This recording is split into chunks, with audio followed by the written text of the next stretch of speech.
Bismillahirrahmanirrahim.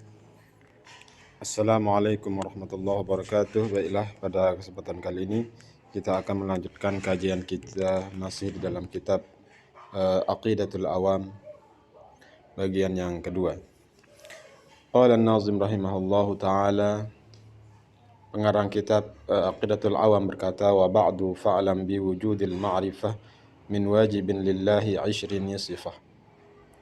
Wa ba'du, dan kemudian daripada itu, fa'lam, maka ketahuilah, biwujubil ma'rifah, dengan wajibnya mengetahui, min wajibin, daripada yang wajib,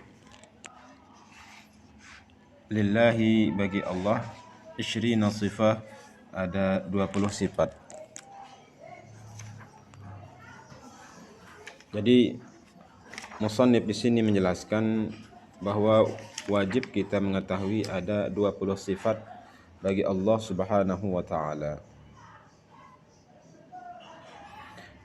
Fallahu mawjudun, maka Allah itu mawjud. Allah itu ada,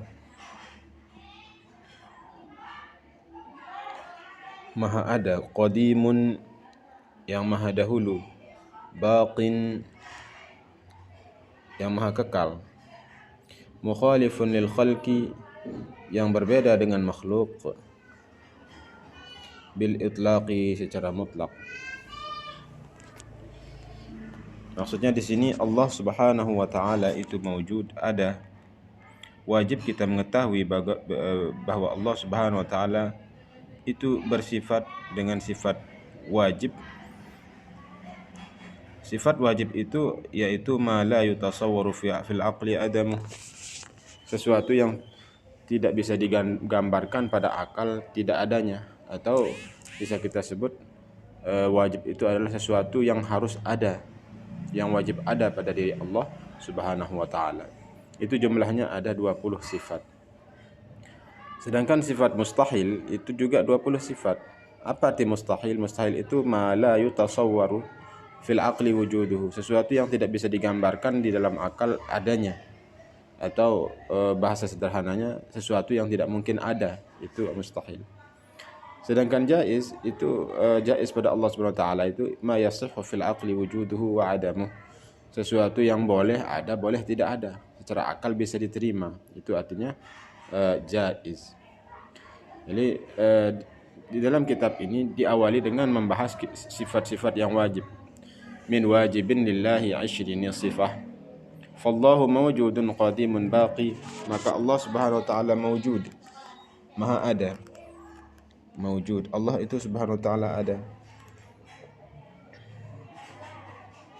Qadimun, maha dahulu. Maha dahulunya Allah Subhanahu wa taala itu tidak ada awalnya. Baqin, kekal. Allah Subhanahu wa taala itu kekal, tidak ada akhirnya. Mukhalifun lil khalqi bil itlaqi, mukhalifun, berbeda dengan makhluk, bil itlaqi, secara mutlak. Jadi Allah Subhanahu wa taala itu baik di dalam zat atau sifatnya berbeda dengan makhluk. Laisa kamitslihi syai'un, tidak ada yang serupa dengan Allah Subhanahu wa taala. Dalam firman Allah, wa lam yakun lahu kufuwan ahad, tidak ada yang serupa juga dengan Allah satu pun daripada makhluknya. Wa qaimun ghani, wa qaimun, dan zat yang maha berdiri, qaimun, yang maha berdiri sendiri, ghani, yang maha kaya, wa wahidun wa hayy, wa wahidun, dan maha esa, wa hayy, dan maha hidup,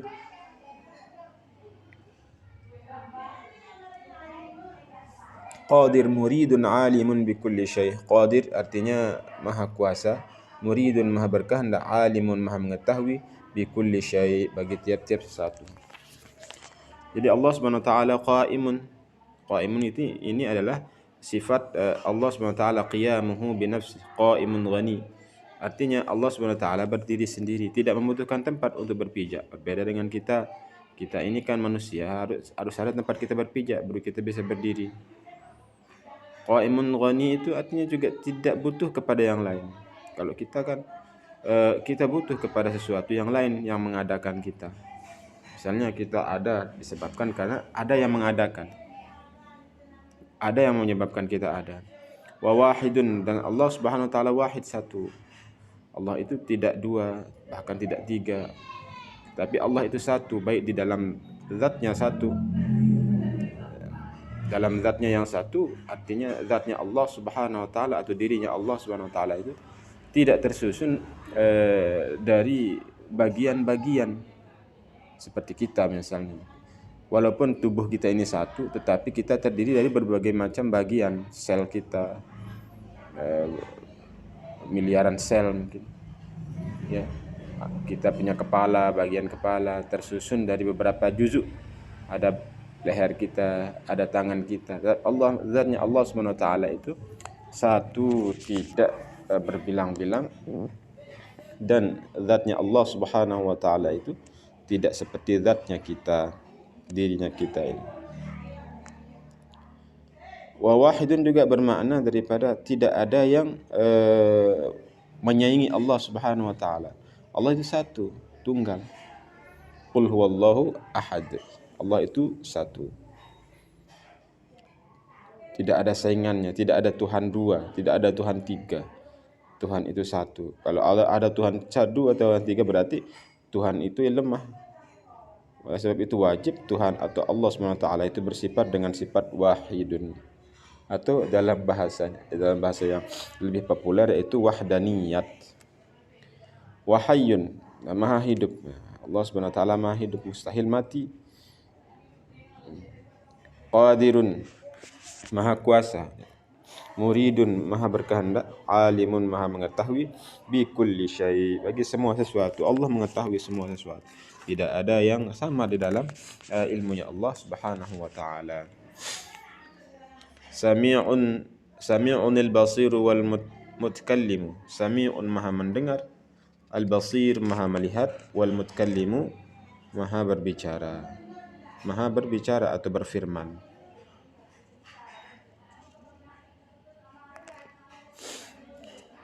Lahu sifatun sab'atun tantazimu, dan bagi Allah juga ada beberapa sifat.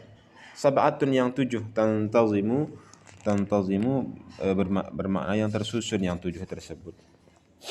Sifat yang tujuh itu yaitu qudratun, faqudratun, iradatun, sam'un, basar, hayatun, ilmul kalamu, nistamar.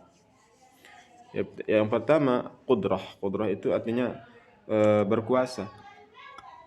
Iradah artinya berkehendak. Sam'un artinya mendengar. Basar artinya melihat. Hayatul artinya hidup. Al-ilmu artinya mengetahui.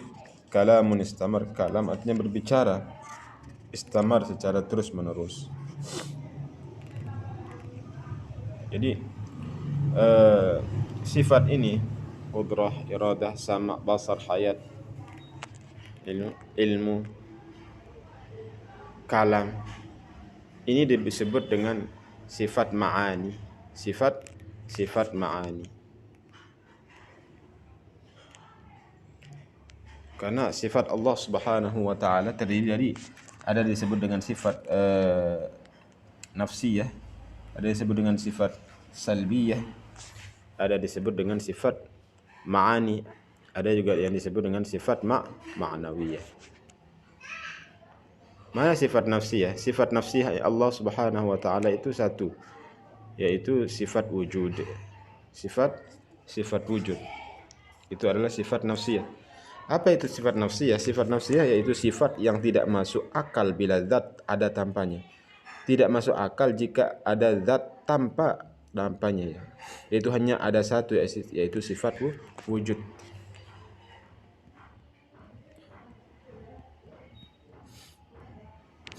Sedangkan yang kedua yaitu namanya sifat salbiyah. Sifat salbiyah ini terdiri dari 5 sifat Allah. Yang pertama sifat qidam, baqa, mukhalafatuhu lil hawadith, qiyamuhu bi nafsihi, dan wahdaniyat. Itu sudah disebut di dalam nazam semua. Apa itu sifat salbiyah? Sifat salbiyah yaitu sifat yang menafikan segala hal yang tidak layak bagi keagungan Allah, atau bermakna mencabut semua yang tidak layak bagi keagungan Allah. Misalnya sifat qidam. Qidam itu arti terdahulu. Allah mencabut dengan sifat qidam ini, dicabut sifat yang tidak layak bagi Allah, yaitu misalnya hudus atau baru atau ada awalnya. Misalnya dengan sifat baqa dicabut sifat yang tidak layak bagi Allah, misalnya binasa atau fana. Begitu selanjutnya. Sedangkan ke sifat ma'ani itu ada 7 sifat, yaitu qudrah, iradah, ilmu, hayat, sama', basar, dan kalam. Apa itu sifat ma'ani? Sifat ma'ani yaitu sifat yang menetap pada Allah. Sifat yang menetap pada Allah dan sesuai dengan keagungannya. Sedangkan yang terakhir itu sifat ma'nawiyah, yaitu 7 juga. Yang pertama kaunuhu qadiran, muridan, aliman, hayyan, sami'an, basiran, dan mutakalliman. Atau qadirun, muridun, alimun, hayyun, sami'un, basirun, mutakallimun. Apa itu sifat ma'nawiyah? Sifat ma'nawiyah yaitu cabang dari sifat ma'ani. Karena sifat ini selalu dikaitkan dengan sifat ma'ani. Misalnya qudrah itu kan sifat ma'ani, dikaitkan dengan kaunuhu qadiran. Iradah itu sifat ma'ani, dikaitkan dengan muridan. Ilmu itu sifat ma'ani, dikaitkan dengan sifat ma'nawiyah, yaitu aliman. Hayat misalnya dengan hayyan. Sama misalnya dengan sami'un atau sami'an. Basar misalnya dikaitkan dengan sifat ma'nawiyah, yaitu basiran. Dan kalam dikaitkan dengan sifat ma'nawiyah, yaitu mutakalliman. Itu dulu pembahasan kita pada pertemuan kali ini, pada kajian kali ini. InsyaAllah kita akan lanjutkan dengan al-wajaizun bi fadlihi wa adli tarkun li kulli mumkinin ka fi'lihi. Wallahu a'lam.